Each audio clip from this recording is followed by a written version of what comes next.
Wali Kota Makassar, Budafri Arifudin kembali melantik sejumlah pejabat dalam lingkup pemerintah Kota Makassar.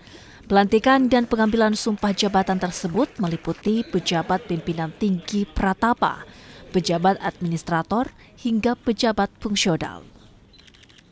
Pejabat yang dilantik diantaranya Hasanuddin dilantik sebagai Kepala Satuan Polisi Pamong Praja Kota Makassar, Fajrin Hamid Pagara dilantik sebagai Kepala Bidang Perumahan dan Kawasan Permukiman, Fernandar Sabara sebagai Kepala Bagian Umum Sekretariat Daerah Kota Makassar, Syamsul Bahri Sekretaris Merangkap PLT Damkar, dan Muhammad Fadli sebagai Sekretaris sekaligus PLT BPBD.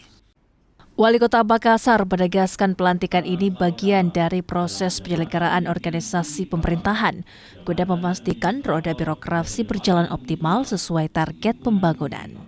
Ini pada saat kita ganti camat, sekjen bulan tentu dia harus masuk ke pos-pos yang kosong-kosong itu atau dipindahkan. Jadi ini akan menjadi satu gerbong besar juga di ranah itu, di wilayahnya camat, sekcam, lurah.